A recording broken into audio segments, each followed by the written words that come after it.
สบายดีเด้อมื้อนี้เราบ่ได้เข้าโรงเรียนพักเนาะโดยพาเดียวมาอาบน้ำอยู่บ้านเพิ่นเฮ็ดบุญบ่โอ้โดยอาบแล้วน้ำมาเข้าโรงเรียนในห้องได้แล้วโอ้คนนี้ดิ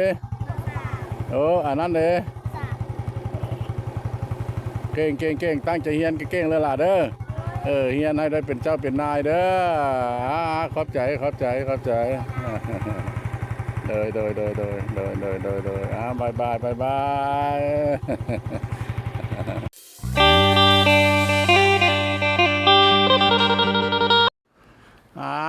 สบายดี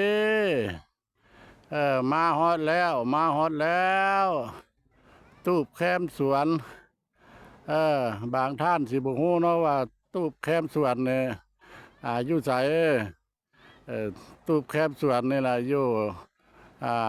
ที่ตั้งเพิ่นล่ะอยู่บ้านกวนผวังเด้อเมืองตะแคกแข็งขมวนมาทางพี่ละทางผาหอมกายท่าพลังมากายท่าพลังมาก็บ่ไกลดอกเนาะประมาณ3 โล 3 ลักนั่นล่ะอาจจะฮอดมันติดอยู่กับภูกับป่าเป็นคือจังซี่เด้อเพิ่นละสูงสั้นเพิ่นเฮ็ดรีสอร์ทให้ต้อนรับเนาะแขกตั้งดาวข้าวตั้งไก่มานี่ละมาลิ้นมาเที่ยวมาพักผ่อนย่อนคลายอารมณ์เนาะอันนี้แหละคือขัวเพิ่นเด้อขัวเพิ่นมี2 บ่อน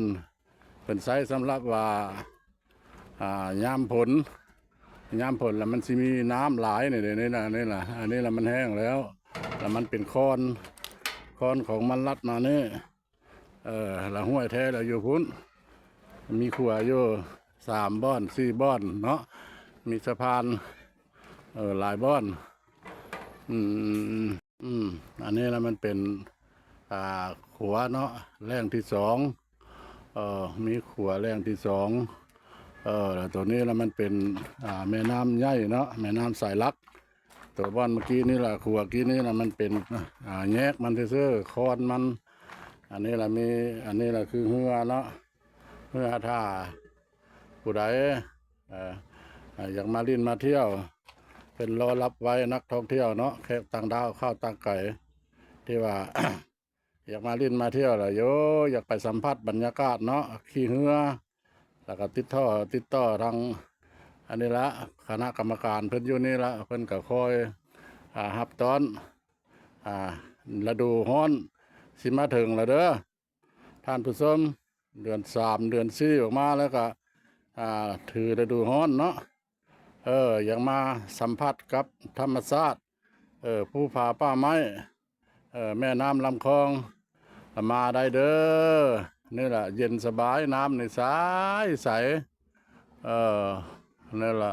วันพาวังเพิ่นเขียนเด้อเพิ่นเขียนป้ายช่วยนำขางขวาเด้อถือว่าตามพอบ้านพระเลาะได้มาสัมผัสนี่แต่ว่าวิวสวยสดงดงามเนาะธรรมชาติก็สวยเงียบ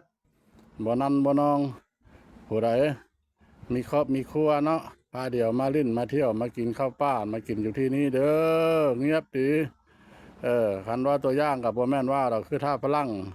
อันนั้นมันก็เป็นอีกบ่อนนึงเนาะมันเป็นบ่อนหลายคนนะเนาะคันว่าเสียงตู้เสียงเพลงแล้วก็บ่เงียบมันแหละแต่มันละงามไปแต่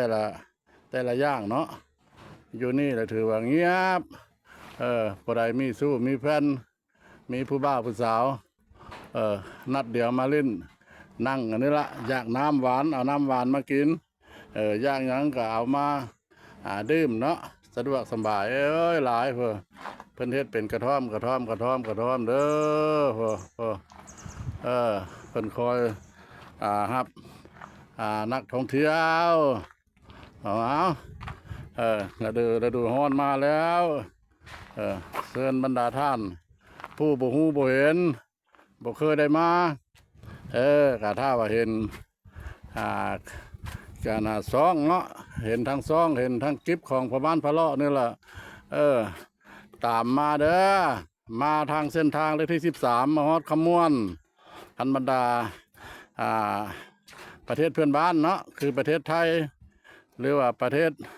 ต่างๆกันละที่มาฮอดไทยแล้วก็พักคืนนึงเนาะตื่นมากับความน้ำโขงมาพังลาวมาพังลาวออกยากตัวเมืองเทศบาลเมืองท่าแขกออกมาฮอดนี่ก็สิราว10 ไปโลเนาะ10 ไปลักเนาะ16 17 ลักนั่นล่ะ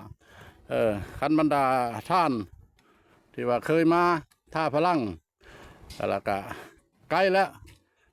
กายท่าพลังมาก็บ่พอเท่าไหร่เนาะประมาณ2-3 โลก็ฮอดเนาะ2-3 ลักมาอยู่พี่สะดวกสบายเด้อรีสอร์ทอันนี้อีกเป็นสะพานกับแม่นเนาะขัวกับแม่นแรงที่3เด้อแล้วมันมี3มี4มี3มี4อันนี้แหละคือว่าป้ายเพิ่นนะยินดีต้อนรับเพิ่นยินดีต้อนรับมาแขกต่างดาวข้าวต่างไก่นักท่องเที่ยวภายในหรือต่างประเทศมาลิ้นมาชมเด้อแหล่งท่องเที่ยวแหล่งท่องเที่ยวตูบอย่างแคมตูบแคมสวนอยู่ติดกับบ้านกวนพะวังนี่แหละเด้อมาละแวะซ้ายมือทางลงวัดท่านผู้ชมบรรยากาศสดชื่นสวยงามเนาะมีน้ำมีในนี่แหละมีภูมีผารอบๆอยู่นะ